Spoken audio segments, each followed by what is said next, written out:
the secrets that grant companies and marketplaces don't want you, yes you, my beloved viewers, to know. In this video, I will show you, yes, the Rod Squad, the inside scoop that companies which open up applications for grants for small businesses, individuals, and other entities keep under wraps just so they can keep you in their funnel so they can sell you products or services in their future, which drains you of your time. And I will present to you information that you can use to develop the one key technical skill that you require to finally be financially free and become anything you want to be. If you've watched my previous videos, on the last one, I sent a question to Hello Alice, which is a marketplace that sends out opportunities for you to apply for grants, loans, all kinds of funding, credit cards, etc. I asked the following question.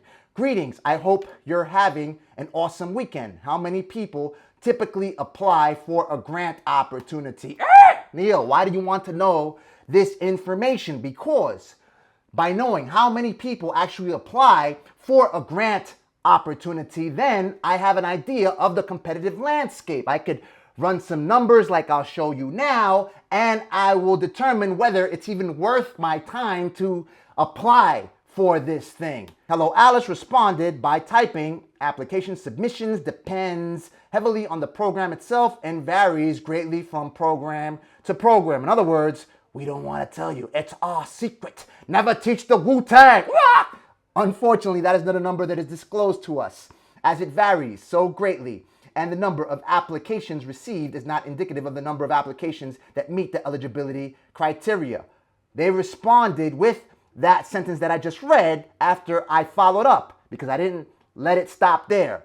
I asked, can you please estimate the most people that have applied for a grant? So I asked the question in a different way so I can have an understanding. All right, if 1,000 people apply for a particular grant opportunity and they award 10 people, I know that there's a selectivity rate of what?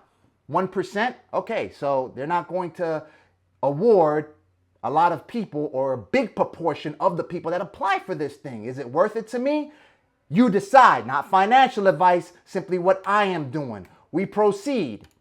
I sent another question to Hello Alice on July 20th. I really need this grant to serve my market that resides in underrepresented and underserved communities. I included that information so that they see that my organization's missions and values align with Hello Alice's. They are always opening up applications for grants that offer money to people and entrepreneurs and small businesses in underrepresented and underserved communities. What responses do you look for in an application that would win the Antares Reach grant money? Can I see the responses that winners of this grant and others offered through Hello Alice have entered? It's common sense.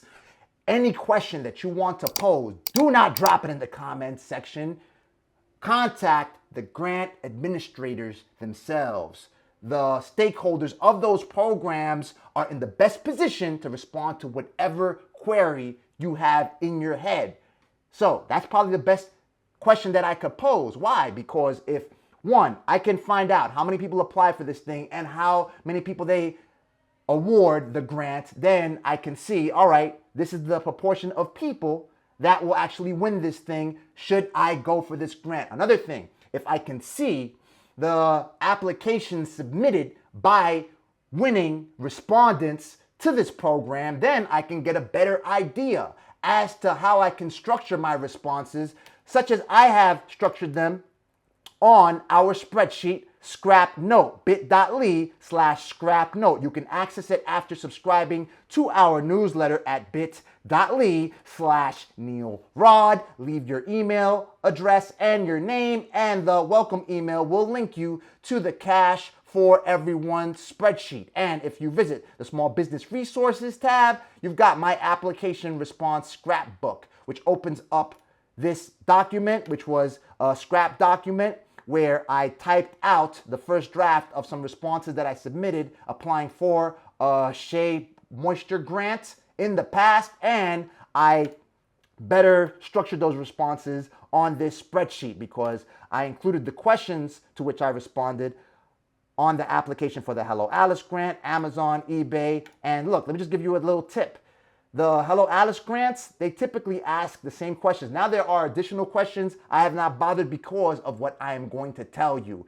Keep watching. So I'm going to continue the session right here with Hello Alice. This is a quick note from Jenny Zhu, which is the introduction to a tutorial to which they link me when they responded to my last question. While our small team isn't able to offer individualized feedback, I recommend reviewing this guide on how to complete your application. That links me to this right here. Write a winning grant application, which is a tutorial, which is cool that they offer this information. Select the funding opportunity that makes sense, read through this, and then you write this in. This is like a workbook. Do you currently have a list of company values? If so, what are they? You want to ensure that your company values, according to Hello Alice, align with the program for which you are applying.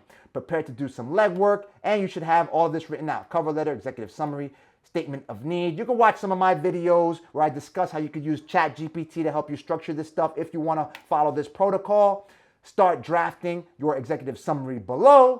ChatGPT can help you with that. Just provide the specific information that is relevant to your organization. How would you start developing your needs statement? And they explain what is a needs statement, and all that information is readily available. It's all right here. Now, down to the brass tacks. They do not tell me how I should structure those responses. If I can get in touch with the people that actually won this thing, then those people may or may not provide it. That's where your what? Sales technique comes into play. How good are you at convincing people to do something that can contribute towards your growth and towards your contribution to delivering value to the marketplace, providing for your loved ones and everyone that the true and living God or whatever infinite force in which you believe has assigned for you to serve on this planet? How good are you? And even if you're not that good, just go ahead. Start reaching out to people who have won this thing. You don't have to go directly to these people, to the marketplace that offers the opportunity, but go and visit the award recipients when you take a look at their pages. Let me just give you another example. The Watson Institute grant that I told you about, which is practically a grant for organizations that align with the mission of the Western Union Foundation Fellowship.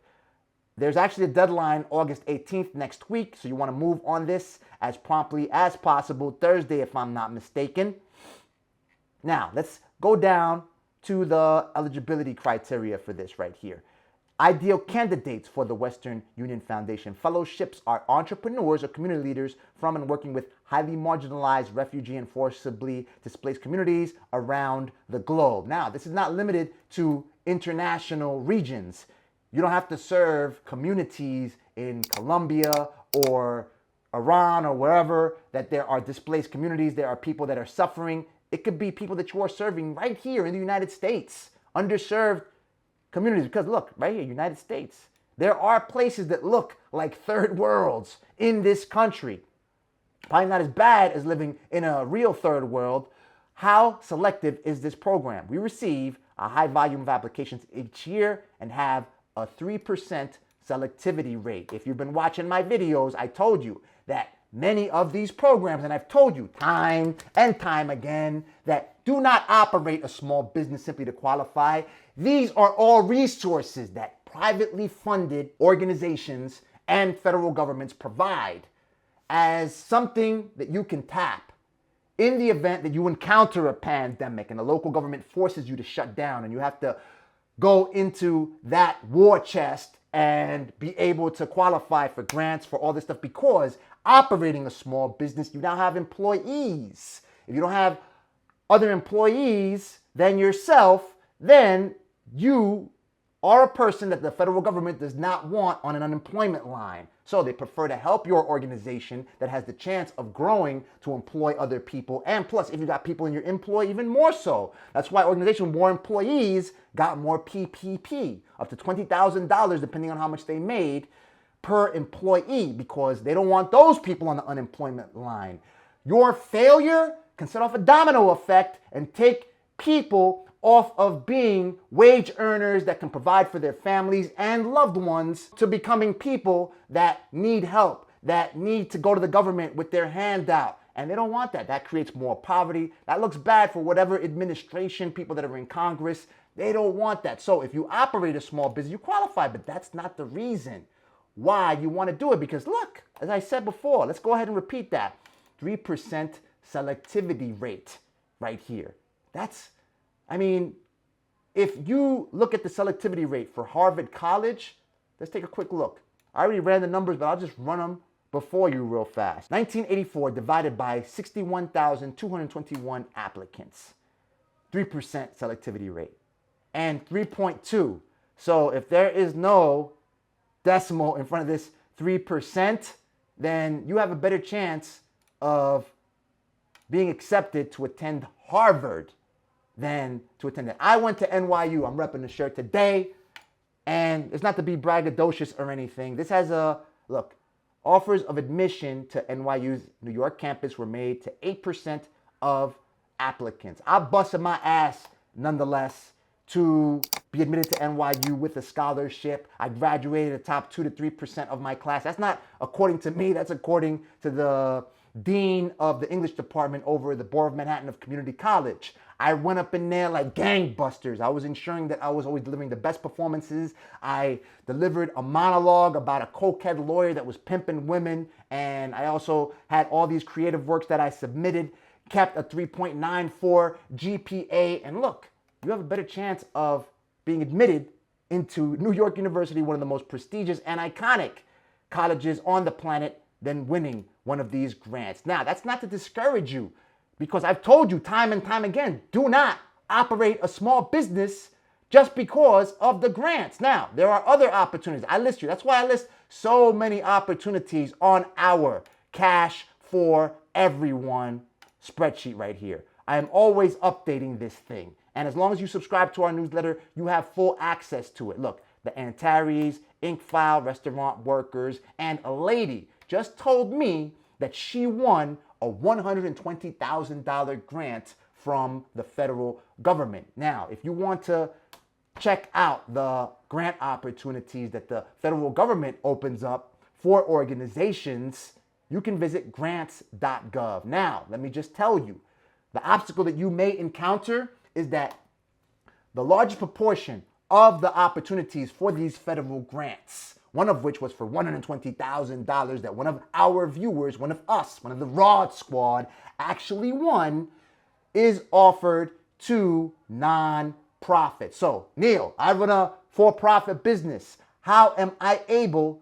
to apply for these programs? There is something called a fiscal sponsorship, where you agree to partner up with a non-profit. And then you come to an agreement through a contract. There are structured ways for you to do that. I have a resource that I'm about to show you where you can partner with a nonprofit, and together you can apply for a grant program. And if you are the person that is serving a particular service to this organization so they can fulfill the purpose for the grant, then you'll get some of the money, or potentially, well, all of the money, and you typically pay a small percentage to the nonprofit. Go to fiscalsponsors.org. I have listed a link to it on our small business resources tab on line 93. And this organization explains the entire process for your professional network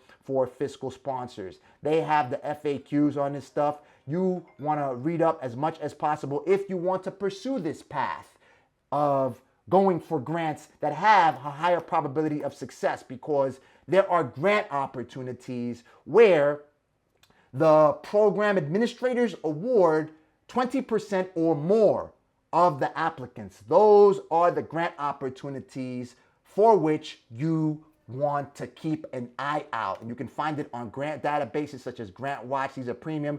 None of this is financial advice. It's simply what I have found. You have more opportunities to win grants if you work with a nonprofit. Look, Google Ad Grants provide eligible nonprofits $10,000 a month. If you are an organization that can manage these ads, then perhaps that $10,000 or at least part of it can go to you if you partner up with a nonprofit that accepts a percentage of those $10,000.